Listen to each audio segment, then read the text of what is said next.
A man has been found guilty of the murder of Scottish woman Jean Hanlon on a Greek island. 53-year-old Jean was killed on Crete in 2009, but her death was ruled as an accidental drowning. She had disappeared on the 9th of March before her body washed up on the shore of Heraklion harbour. 3 days later, her heartbroken family desperately campaigned for years to have the case reopened. Greek police finally reopened the case in 2024 and arrested a man over the Dumfries mum's killing a year later. The killer, a man in his 50s, was known to Jean and went to trial on the 30th of June and charged with murder with intent in a calm mental state.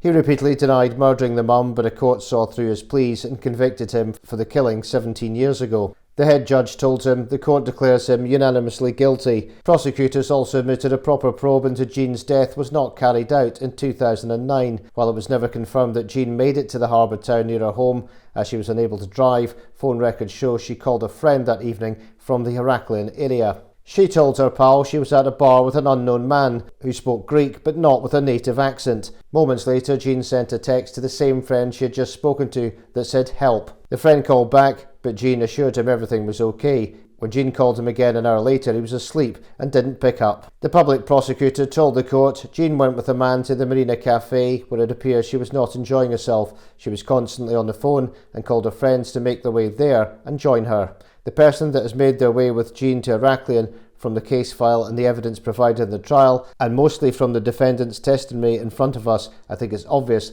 the man is the accused. The defendant, having felt rejection and seeing her talk to others, became angry. He stopped taking his medication, and for me, he is the only one that at the time had any motive to do it. Jean's diary had revealed she believed she was being followed by the man who would eventually take her life. Apostolos Siratakis, a lawyer for Jean's family, added, "A journal is a mirror of a person's soul. We have one and only one person obsessively following her. In her diary, we have no mention of anyone else." In the defendant's sister's testimony, she told us that when he doesn't take his medication, he becomes violent. She also said his medication made him impotent, yet he tells us he had relations with Jean many times. His testimony was full of contradictions. He tried to play down the relationship, saying they knew each other for just a few days, but that is not true.